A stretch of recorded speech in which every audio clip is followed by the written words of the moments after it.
नमस्कार, आप सभी का स्वागत है एनडीटीवी राजस्थान पर और मैं हूं आपके साथ शुभेंदु सिंह। राजस्थान में भीषण गर्मी और देर रात मौसम नम होने के चलते लोग मौसमी बीमारियों की चपेट में आ रहे हैं। मौसम में हो रहे बदलाव के चलते गले में संक्रमण, खांसी, जुकाम, बुखार और बदन दर्द के मरीज बढ़ गए हैं। मौसम की गर्म चाल से लोगों का हाल बेहाल है। सर्दी, जुकाम, फीवर, गला जकड़ना, इसके साथ बदन दर्द से ग्रसित मरीजों की संख्या में लगातार बढ़ोतरी हो रही है। अस्पताल में मरीजों से में इजाफा जो है वो बच्चों की संख्या में भी हो रहा है और इस दौरान मौसमी बीमारियों की चपेट में तेजी से लोग आने लगे हैं। ऐसे में चिकित्सक इस मौसम में सावधानी बरतने की लोगों को सलाह दे रहा है।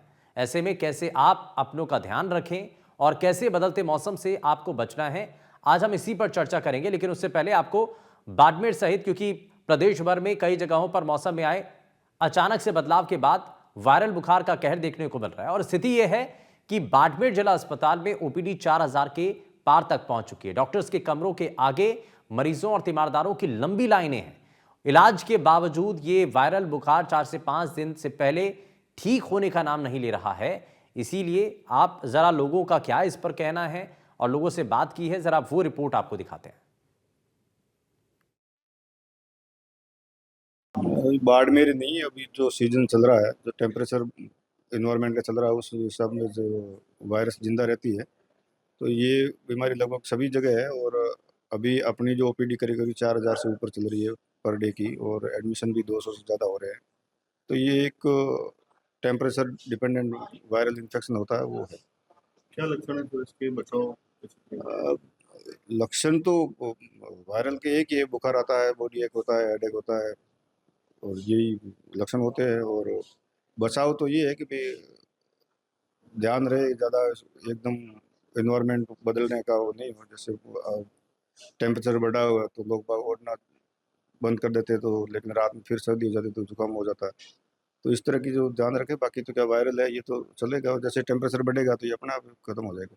अभी बाड़मेर नहीं, अभी जो सीजन चल रहा है, जो टेम्परेचर इन्वायरमेंट का चल रहा है, उस हिसाब में जो वायरस जिंदा रहती है, तो ये बीमारी लगभग सभी। प्रदेश में इन दिनों अचानक से मौसम में आए परिवर्तन के बाद वायरल बुखार के मरीजों की संख्या में वृद्धि हुई है। सामान्यतः 2 दिन में ठीक होने वाला बुखार इन दिनों बढ़ता जा रहा है। 4 से 5 दिन के इलाज के बाद भी मरीजों की हालत में सुधार नहीं हो रहा है। ऐसे में बाड़मेर के राजकीय अस्पताल की ओपीडी में वृद्धि देखी गई है।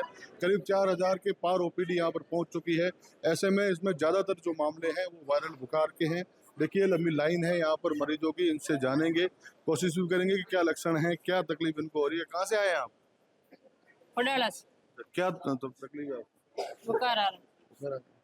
दिखाने आए हैं? हाँ, लक्षण क्या है, क्या तकलीफ हो रही है? लक्षण तो कुछ नहीं, थोड़ी थोड़ी खांसी आ रही, कितने दिन से? 2-3 दिन से। माता जी, आप किनको चेक करवाना है? मैं खुद का क्या हुआ? बुखार आ रहा है। कितने दिन से? 6-7 दिन हो गए। अच्छा, पहले दिखा के गए? कल दिखा के गया, कल डॉक्टर बोले नहीं। अच्छा, डॉक्टर मिले नहीं। अच्छा, क्या जो लक्षण क्या हो रहे हैं बुखार में, क्या तकलीफ हो रही गला दुख रहा है, खांसी आ रही है। है? आप भैया किसको चेक करवाना है? मैं तो आऊंगा बुखार आ रहा है इनको भी? कितने दिन से? 2-3 दिन।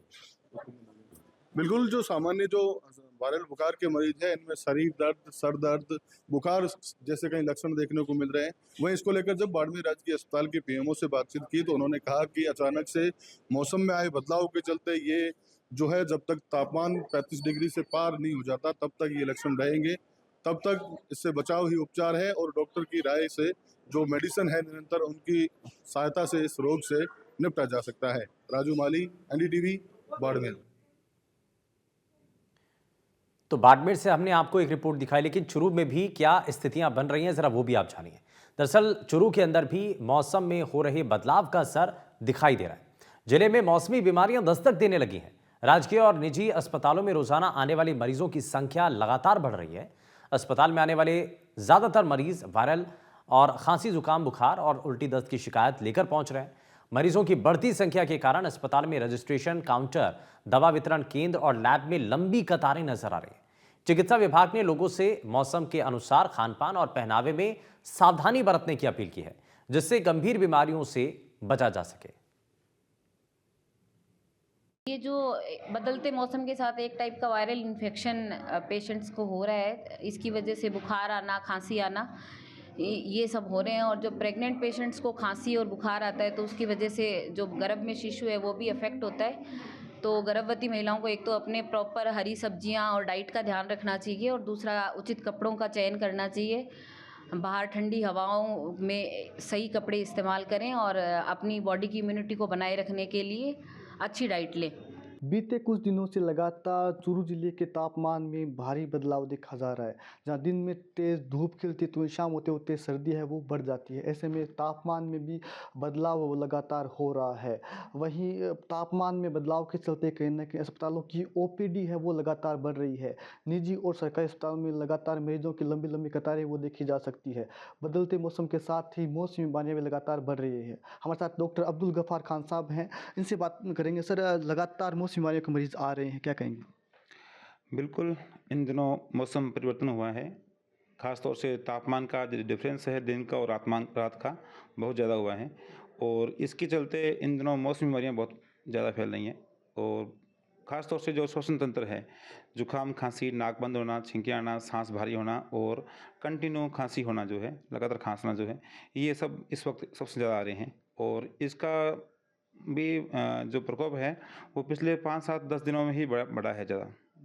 सर, इसके पीछे वजह क्या है और कैसे बचाव किया जा सकता है इस मौसमी बीमारियों से? इसकी वजह के अमूमन 2-3 कारण हैं। जैसे एक तो मौसम परिवर्तन हुआ, ख़ास तौर से दिन का तापमान बहुत ज़्यादा होता है, करीब 40 तक पहुंच जाता है, एवं रात को 15-18 डिग्री तापमान रहता है। तो तापमान का जो डिफरेंस है बहुत ज़्यादा है, उसकी वजह से जो ये मौसमी बीमारियाँ हो रही हैं। दूसरा जो है, आजकल शादी ब्याह का सीज़न भी चल रहा है, क्राउड जहाँ ज़्यादा होता है वहाँ पब्लिक इकट्ठी होती है, तो वहाँ पे खांसी, जुकाम, सर्दी जो है, इस तरह के पेशेंट जो हैं एक से दूसरे को स्प्रेड करते हैं। तो मौसम में बदलाव तो हो रहा है, लेकिन इस बदलाव के चलते जो आपके ऊपर इसका असर पड़ रहा है, और कई लोग इस बात को बड़े भली भांति जान भी रहे होंगे, समझ भी रहे होंगे कि इसका असर कैसे पड़ रहा है, क्योंकि वायरल फीवर हो रहा है, सर्दी खांसी जुकाम हो रहा है। क्या ये आम है? क्या इसका असर आपके ऊपर ज़्यादा पड़ रहा है? क्योंकि अब जो लोग बीमार हो रहे हैं वो कई कई दिनों में जाकर के ठीक हो रहे हैं। इसके पीछे की वजह क्या है? ज़रा इन सभी चीज़ों को जानने की कोशिश करते हैं। हमारे साथ कुछ खास मेहमान कार्यक्रम में जुड़ चुके हैं, एक्सपर्ट हमारे साथ जुड़ चुके हैं। ज़रा सबसे पहले उनसे मिलवा देते हैं आपको। हमारे साथ आयुर्वेदिक डॉक्टर वृंदावन शर्मा जी हमारे साथ कार्यक्रम में हैं।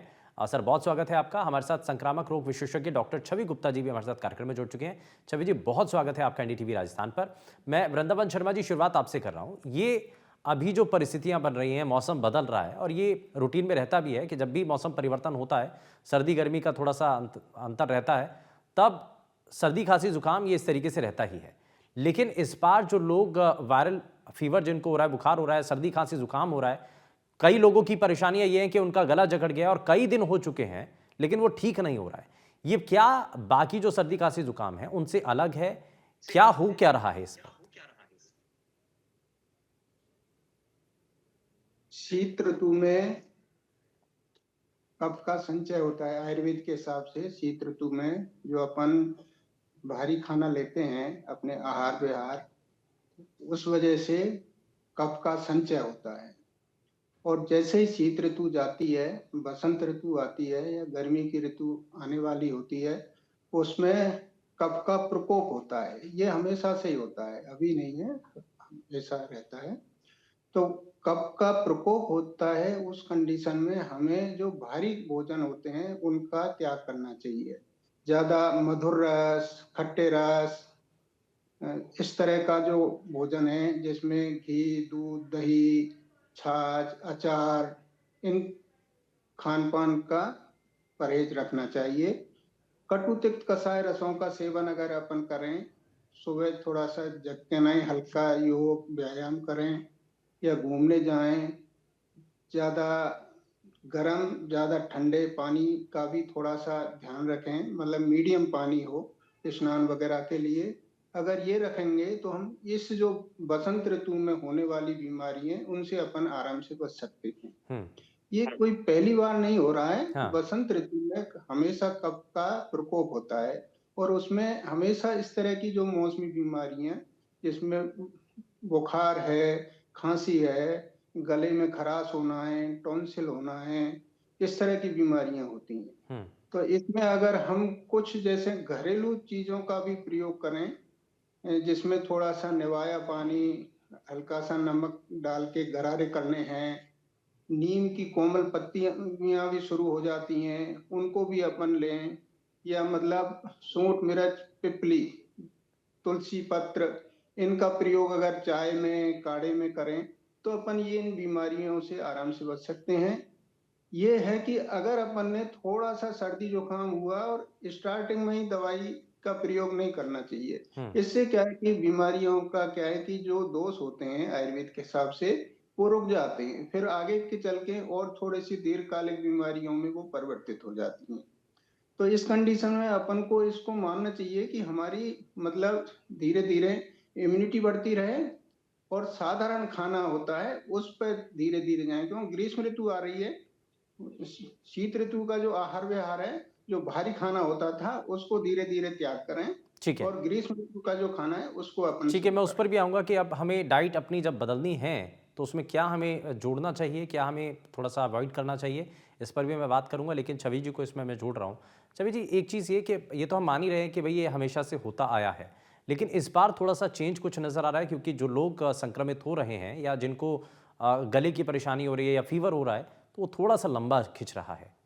इसका कोई खास कारण है? देखिए, इसका कोई खास कारण नहीं है। ये जो वायरस हवा में, ये जो बीमारियों का कारण है, ये वायरल इन्फेक्शन, ये हवा में वायरस है। ये हर बार अपना थोड़ा बहुत इनका म्यूटेशन होता रहता है, तो कुछ-कुछ नए फीचर्स आते रहते हैं, तो इसका कोई ऐसा खास कारण नहीं देखा गया है। इम्पोर्टेंट बात ये है कि ये जानलेवा नहीं होना चाहिए, जो कि देखा गया है कि कोई ऐसे मोर्टेलिटी का केस या डेथ रेट्स इंक्रीज़ नहीं हुए हैं। तो अगर वो थोड़े बहुत सिम्पटम्स लंबे भी चल जाते हैं, तो इसमें इतनी परेशानी वाली बात नहीं है। सिवाय इसके कि ये घातक नहीं होना चाहिए। अच्छा छवि जी, एक चीज़ ये भी कि इस समय पर इम्यूनिटी थोड़ी-सी कमज़ोर हो जाती है। क्या हाँ यही जी। कारण है कि बाकी जो मतलब बीमारियाँ हैं वो ज़्यादा हावी हो जाती हैं क्या? इस समय पे देखिए, ऐसा कोई सीज़नल इम्यूनिटी कमज़ोर होना नहीं होता है। हुँ, किसी की इम्यूनिटी ऑलरेडी कमज़ोर है, या अगर वायरल इन्फेक्शन भी बॉडी में हो जाता है तो हमारे टीएलसी थोड़े कम हो जाते हैं, थोड़ा इम्यून सिस्टम पे असर होता है। तो कोई और बीमारी लगने का डर रहता है, बट सीज़नल वेरिएशन से इम्यूनिटी कम नहीं होती कि अभी सर्दी गर्मी का सीज़न है तो इम्यूनिटी कम हो जाएगी, सर्दी का है तो बढ़ जाएगी। हुँ, ऐसा कुछ नहीं होता है। ठीक है। अच्छा, वृंदावन शर्मा जी को इसमें जोड़ रहा हूँ। वृंदावन जी, इसमें आपका क्या कहना है? आयुर्वेद इस पर क्या कहता है? नहीं, इसमें मतलब इम्यूनिटी का इसका नहीं है। इम्यूनिटी तो उल्टा, जैसे शीत ऋतु में आहार विहार बहुत मतलब भारी खाना खाते हैं ना, उसमें हुँ, तो उल्टा इम्यूनिटी बनी हुई रहती है। हाँ, लेकिन जैसे ही कफ का प्रकोप होता है, हुँ, तो कफ का प्रकोप होने से ये बीमारियां होती हैं। हुँ, कफ का प्रकोप है तो अपन को कफनाशक दवाइयां, मतलब आहार विहार, मतलब दवाइयों को तो नहीं कहना चाहिए, मतलब इसमें आहार विहार सम्मिलित करें तो ये बीमारियों से अपन बच सकते हैं। हुँ, तो सबसे सरल है इसमें हर घर में, जैसे हरड़, बड़ी हरड़ का चूर्ण है, अगर इसको शहद शहद इसके लिए सबसे उपयोगी है। किसी भी दवाई को शहद के साथ लिया जाएगा इस ऋतु में, बसंत ऋतु में, तो वो ज्यादा फायदा करेगा। हुँ, दूसरा जैसे मूंग की दाल है, उसमें भी अपन, इसमें मूंग का यूज है, उसमें भी अपन शहद डाल के लें तो मतलब कफ का शमन होगा। हुँ। अच्छा, एक चीज़ और वृंदावन जी, एक चीज़ और थोड़ा-सा इसके बारे में बताइए कि जिन लोगों को फ़ीवर है या गले में ख़राश है, उनको इस वक़्त जी। क्या करने की ज़रूरत है? क्योंकि बहुत सारे ऐसे केसेस सामने आ रहे हैं, जिसमें एक तो वायरल फ़ीवर हो रहा है और दूसरा गले में ख़राश की शिकायत हो रही है और कई-कई दिनों तक ठीक नहीं हो रही है। अब इसके लिए क्या करना चाहिए? नहीं, इसमें जैसे आयुर्वेद में बना हुआ गोजेऊ आदि काढ़ा आता है, उसको दिन में 3 बार कर सकते हैं। घरेलू नुस्खों में लें तो तुलसी, सौंठ, मिर्च, पिपली, इनका काढ़ा, इसमें गिलोय मिला के लें तो मतलब इससे भी मतलब थोड़ा-सा टाइम लगता है, 1-2 दिन ज़्यादा लग जाएगा। लेकिन अगर इससे अपन कफ का शमन होगा, तो मतलब और आगे की दीर्घकालिक बीमारियों में फ़ायदा रहेगा। हुँ, अगर तुरंत में अगर अपन इस कफ को रोकेंगे, तो ये क्या है कि ज़्यादा नुकसान करेगा, आगे चल के नुकसान करेगी। हुँ। तो मैं समझता हूँ भले ही 1-2 दिन ज़्यादा लग जाए, लेकिन उसको जो तरीका होता है ना कफ शमन का, उस तरह से ही इलाज करना चाहिए। ठीक है, यानी कि धीरे-धीरे अगर इलाज होता है, क्योंकि आयुर्वेद में तो धीरे-धीरे इलाज होता है, तो लग हाँ, कर के आप उसमें उसमें 1-2 दिन लग जाए तो उससे क्या हाँ, फ़र्क पड़ता है? ठीक है। जल्दीबाज़ी नहीं करें। हाँ, अगर अगर आप ज़्यादा आपको लग रहा है परेशानी है, तो आप ज़रूर इसमें जो है कंसल्ट ज़रूर करना चाहिए। मैं इसमें ज़रा जी, इस जी। बीच हमारे साथ मौसम वैज्ञानिक राधेश्याम शर्मा जी भी कार्यक्रम में जुड़ चुके हैं। सर, बहुत स्वागत है आपका एनडीटीवी राजस्थान पर। राधेश्याम जी, अभी मौसम क्या कह रहा है? कितने दिन तक अभी ऐसे रहेगा? क्या बड़ा परिवर्तन होगा? बारिश का भी अनुमान है क्या? देखिए अभी यदि पिछले कुछ 10-15 दिनों से देखें तो फरवरी के पहले सप्ताह में ही अभी बाड़मेर और जो जैसलमेर क्षेत्र है वहां पे अधिकतम तापमान 35 डिग्री सेल्सियस क्रॉस कर गया। हालांकि नॉर्मली यदि देखें तो वहां पे 30 डिग्री सेल्सियस से भी नीचे रहना चाहिए। तो पिछले 15-20 दिनों में राजस्थान के कई इलाकों में जो तापमान है वो सामान्य से कहीं कहीं 5 कहीं कहीं 6 डिग्री सेल्सियस ऊपर रिकॉर्ड हुआ था। और अभी भी देखें तो 2-4 दिन पहले एक स्ट्रॉन्ग वेस्टर्न डिस्टर्बेंस अफेक्ट हुआ था उत्तर पश्चिमी और उत्तरी राजस्थान में कहीं कहीं बारिश भी रिपोर्ट हुई है। तो ऐसे में एक बार फिर अभी जो है वो तापमान में 2-4 डिग्री फिर गिरावट रही है। तो जब भी विंटर सीजन में स्पेशली वेस्टर्न डिस्टर्बेंस अफेक्ट करते हैं तो हमारे रीजन में टेम्परेचर में उतार चढ़ाव होता है। और न केवल टेम्परेचर बल्कि आप देखेंगे कि जब वेस्टर्न डिस्टर्बेंस कुछ बारिश का या मावठ का देकर जब निकलता है तो उससे मॉइस्चर लेवल में भी चेंज आ जाता है। और बहुत से लोगों को मॉइस्चर में परिवर्तन होने से भी एलर्जेटिक काइंड ऑफ इश्यूज या एलर्जी जो है वो उसका भी असर जो है वो देखने को मिल सकता है। तो कहने का मतलब है कि हालांकि अब 15 फरवरी से आगे हम निकल गए हैं तो विंटर सीजन से समर सीजन की तरफ हम आगे बढ़ रहे हैं और ये ट्रांजिशन फेज है। इस ट्रांजिशन फेज में यदि कोई सिस्टम एक्टिव हो जाता है तो उसमें मॉइस्चर और टेम्परेचर दोनों जो है वो रोल प्ले करते हैं, उसमें उतार चढ़ाव होता है। और फिलहाल देखें तो टेम्परेचर नियर नॉर्मल है ज्यादातर इलाकों में और पिछले 2 दिनों में टेम्परेचर्स में गिरावट दर्ज हुई है, न केवल दिन का बल्कि रात के टेम्परेचर में भी गिरावट हुई है। तो अगले 2-4 दिन भी यदि देखेंगे तो अभी बहुत ज्यादा उतार चढ़ाव नहीं होगा। लेकिन आप देखेंगे कि 23-24 फरवरी से ही फिर से विंड पैटर्न चेंज हो रहा है। एक बार फिर मॉइस्चर घटेगा और टेम्परेचर्स में आप देखेंगे 2 से 4 डिग्री की फिर बढ़ोतरी हो जाएगी। तो ठीक है। कुल मिलाकर के यूं कह सकते हैं कि अगले सप्ताह में भी तापमान में उतार चढ़ाव जारी रहेगा। और जो फरवरी का जो आखिरी जो एंड है यानी कि 27-28 फरवरी के आसपास एक और western disturbance north west India को अफेक्ट करेगा। तो जब तक ये सिस्टम्स बैक टू बैक आएंगे तो तापमान में उतार चढ़ाव बना रहेगा। तो ऐसे में कुल मिलाकर के अभी भी तापमान में उतार चढ़ाव तो बना रहेगा। अच्छा राधेश्याम सर, एक चीज़ और, बहुत सारे लोगों के मन में सवाल है कि भाई अब सर्दी जा रही है, गर्मियों का आना शुरू हो रहा है, तो जैसलमेर, बाड़मेर, बीकानेर, ये मतलब ऐसे हिस्से हैं जहाँ पर अभी से तपिश वाली गर्मी शुरू हो चुकी है। लोगों के मन में सवाल ये है कि इस बार क्या भयंकर गर्मी पड़ने वाली है क्या? देखिए समर सीजन में क्या टेम्परेचर कंडीशंस रहेगी इस पर बहुत सारे फैक्टर्स हैं जो रोल प्ले करते हैं, खासकर जो अल नीनो ला नीना एक मेजर फैक्टर है। इसके अलावा समुद्र में तापमान की परिस्थितियां हैं, हिंद महासागर में क्या परिस्थितियां हैं, ग्लोबल सर्कुलेशन। तो मैं कहूंगा कि जो लॉन्ग रेंज फोरकास्ट हमारे मौसम विभाग की तरफ से जारी किया जाता है उसके लिए फरवरी एंड और स्टार्टिंग मार्च का जो इनिशियल कंडीशंस है उसके बेस उसको उसके आधार पर ही जो लॉन्ग रेंज फोरकास्ट का जो मॉडल है वो रन होता है। तो इसलिए अब भी यदि हम अनुमान लगाएं कि बहुत ज्यादा गर्मी रहेगी या कम रहेगी तो थोड़ा सा जल्दबाजी होगा। ठीक है। लेकिन ये तय है कि जिस प्रकार इस विंटर में जो वेस्टर्न डिस्टर्बेंसेज है वो सामान्य से कम रहे, बारिश कम दर्ज हुई है, पहाड़ों पे बर्फबारी भी कम हुई, तो विंटर सीजन में भी तापमान सामान्य से ऊपर रहे। और ये अपने आप में हम देख भी रहे हैं कि जो गर्मी का आगाज 15-20 फरवरी के बाद होना चाहिए था वो करीब कहीं 10-15 दिन पहले ही शुरू हुआ है। तो यूं कह सकते हैं कि गर्मी का जो ऑनसेट है, जो ग्रीष्म ऋतु का आगाज है, वो कहीं ना कहीं हो सकता है कि समय से पहले हो जाए। लेकिन पूरे समर सीजन में टेम्परेचर्स क्या रहेंगे इसके लिए भी थोड़ा सा इंतजार करें। ठीक है सर, ठीक है। लेकिन ये ज़रूर है कि अभी से गर्मी का जो एहसास है वो होने लगा है,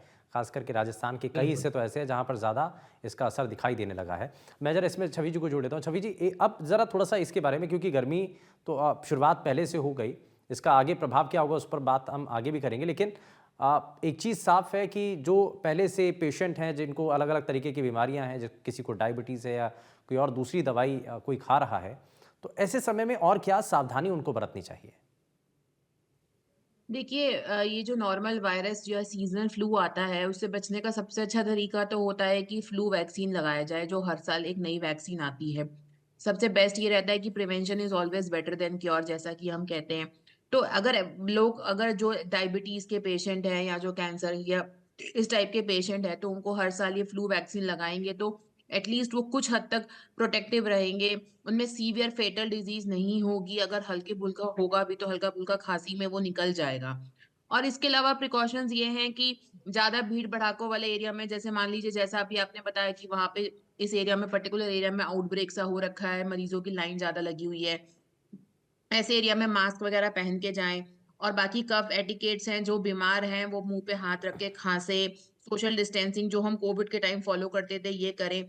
और मूल इम्पोर्टेंट ये है कि बच्चों में ये टीका तो हमेशा लगना ही चाहिए इन्फ्लुएंजा हम्म। वैक्सीन का या फ्लू वैक्सीन का हर साल, क्योंकि बच्चे बहुत वनरेबल होते हैं, कभी-कभी सिंपल सा खाँसी जुकाम भी एक बड़े निमोनिया में कन्वर्ट हो जाता है। हाँ। तो इससे बचाव के तो यही तरीके हैं। ठीक है, और तो ये इसके अलावा जैसा कि हाँ। दवाइयों का है कि अपने आप से कोई दवाइयाँ ना लें, मैं हमेशा यही कहती हूँ, डॉक्टर की सलाह से ही लें और यही तरीके हैं बचाव के और अपने आप को स्वस्थ रखने के लिए। बिल्कुल, आपको ज़रा भी अगर महसूस लगे कि आपका शरीर ठीक नहीं है, सर्दी, खाँसी, ज़ुकाम अगर आपको इस तरीके का महसूस होता है, तो आप डॉक्टर से ज़रूर इस बारे में कंसल्ट करें। अच्छा, मैं इसमें ज़रा जल्दी से वृंदावन जी के पास रुक कर लेता हूँ। वृंदावन जी, एक चीज़ हम डाइट को लेकर के भी बात कर रहे थे, अब थोड़ा-सा खाने-पीने के बारे में बात करते हैं कि अब जो पहले हैवी फूड हम ले रहे थे, अब थोड़ा-सा हमें हल्का लेने की ज़रूरत है। तो शुरुआत हम कैसे करें? ब्रेकफ़ास्ट में क्या और लंच में क्या और फिर रात में डिनर में क्या करना चाहिए? नहीं, भारी जो शीत ऋतु में जैसे अक्सर करके अपने राजस्थान में या सभी जगह जो लड्डू वगैरह खाते हैं या दूध, दही, घी इनका प्रयोग करते हैं, मिठाई हर तरह की जो मधुर रस हैं उनका बहुत सेवन अच्छा, करते हैं। शादी का इनका समय भी है, शादी का हाँ, सीज़न भी है, तो इसमें मीठा और इस तला हुआ ये सब चलता ही है, तो इससे थोड़ा-सा बचना इनको होगा। हाँ, इनको बंद कर देना चाहिए और कटु तिक्त कषाय रस जिसमें भी होते हैं, उनको प्रयोग ज़्यादा करना चाहिए। हुँ, जिसमें मतलब मूँग की दाल, विशेष करके मूँग की दाल है, करेला है, कद्दू है, आँवला है, इस तरह के प्रयोग करें और विशेष करके अगर बचना है तो दिन में कभी नहीं सोएँ इस पीरियड में, जो बसंत ऋतु में दिन में हुँ। सोने से भी 50% बीमारियों से अच्छा, आप अपन ये बच कह रहे हैं कि सकते दिन में सोने से भी इसका असर होता है? हैं। बिल्कुल होता है। हाँ, हाँ, तो दिन में आपको सोना नहीं है, रेस्ट नहीं करना है ना? मतलब थोड़ा-सा आपको कुछ ना कुछ एक्सरसाइज़ करते रहना है। हाँ जी, हाँ जी। और हुँ, उसमें ज़्यादा ठंडा और ज़्यादा गर्म हुँ, दोनों ही चीज़ों को अवॉइड करना है। हुँ। ठंडा अच्छा, भी नहीं लेना है एक और चीज़ और गर्म बताइए सर, देखिए शादी का जी, सीज़न है, अब जाना तो बड़ी मजबूरी होती है। बहुत सारे लोग जी, हैं जी। जिनके घर में ही शादी होगी, तो अब हाँ जी, हाँ खाना भी जी। पड़ेगा, तो अब खाना जी। तो है ही, तो उसके बाद की चीज़ें थोड़ा-सा बताइए। अब खा तो लिया, ये खाना भी पड़ेगा, उसके बाद क्या जी, करना जी। चाहिए फिर? हाँ, तो थोड़ा-सा अवॉइड उसमें करके हाँ। गरम सूप है, उसमें जैसे अपन के घरों में सभी में रहते हैं, त्रिकटु रहता है, सोंठ मिर्च पिपली रहती है, हल्दी रहती है, तुलसी रहती है, इनका काढ़ा लें, तो उससे इस जो अपन ने मीठा खाया है, कोई भी मधुर रस का सेवन किया है, उसके जो कफ की वृद्धि हो रही है, उसका उस समन होता है। हुँ, ठीक जिन है। चीज़ों को तो शाम को अगर दिन में खाएँ, तो रात में एक काढ़ा बना के नहीं उसको ले सकते हैं। उससे मतलब जो एक फ़ीवर आने वाला है या गले में खराश हो रही होगी हुँ। या स धीरे-धीरे करके उसमें मतलब रनिंग नोज़ इस तरह की जो प्रॉब्लम है, वो इससे दूर हो जाएगी। अच्छा, सांस से जुड़ी हुई जिन लोगों को कुछ परेशानी है या अब परेशानी हो रही है, उसके लिए कुछ खास हिदायत? नहीं, साँस की परेशानी हो रही है, देखो जो एक्चुअल में जिसको अस्थमा वगैरह है, उनको तो डॉक्टर्स को दिखाना ही है। अपन क्या है कि अगर इस तरह का करेंगे, तो इन बीमारियों से बच सकते हैं। हुँ, जो बीमारी होने वाली है उसके लिए अपन को इन चीजों का ध्यान रखना चाहिए। आहार विहार औषध अपन के मानते हैं, आहार विहार औषध तो हुँ, औषध का तो बिना चिकित्सक के ले भी नहीं सकते, पर जो घरेलू नुस्खे हैं ना, जो घरों में रहते हैं हुँ, उनको औषध के रूप में ले सकते हैं। ठीक अगर है। फीवर, तेज फीवर है या बहुत ज्यादा मतलब 2-3 दिन हो गए ठीक नहीं हो रहा है, जब तो चिकित्सक के पास में प्रॉपर ट्रीटमेंट लेना ही है, वो किसी भी पैथी में लें, हुँ, एलोपैथिक लें या आयुर्वेद में लें। हुँ, पर फिर भी ये है कि जो कफ का प्रकोप है उसको हमारा आयुर्वेद के हिसाब से मानना ये है, उसको एकाएक नहीं रोकना चाहिए। हुँ।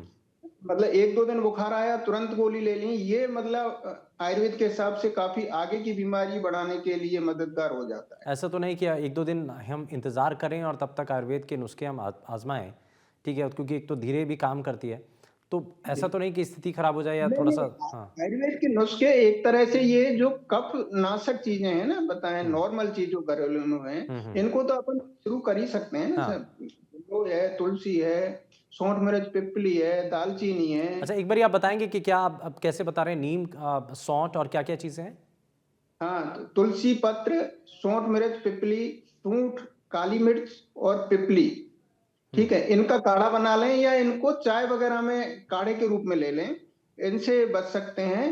और इन दिनों में नीम की मतलब लाल कोंपलें आती हैं, उनको 7 दिन तक सेवन करें, तो उनसे मतलब आगे की गर्मियों की जो ठीक है। त्वचा विकार हैं उनसे भी बच सकते हैं और अभी बुखार से भी बच सकते ये रोजमर्रा की आप दिनचर्या के अंदर इन चीजों को आप शामिल कर सकते हैं। और अगर आप नहीं। किसी भी तरीके से आपको लगे कि आप बीमार हो रहे हैं या आपको फीवर हो रहा है या गले की कोई तकलीफ है या किसी भी तरीके से दूसरी परेशानी है, तो आप तुरंत डॉक्टर के पास जाकर के कंसल्ट करें और वो बसंत उनसे ऋतु जरूर में ले परामर्श। सकते हैं, हमेशा नहीं ले सकते, बसंत ऋतु में ले सकते हैं, कोई हाँ, भी चीज हाँ, है नहीं, ठीक है। वो इस ऋतु में ले सकते हैं। ठीक है सर, बहुत शुक्रिया तीनों ही खास मेहमानों का कार्यक्रम में शामिल होने के लिए। मौसम कैसा रहेगा, कितना बदलाव होगा, और गर्मी की शुरुआत क्योंकि पहले से ही दस्तक हो चुकी है, तो इसका लोगों के ऊपर कितना असर पड़ रहा है, कैसे उससे बचा जाए, ये हमने जाना है। यहाँ रुक रहे एक छोटे से ब्रेक के लिए। आप कहीं मत जाइएगा, बने रहिए एनडीटीवी राजस्थान के साथ। नमस्कार।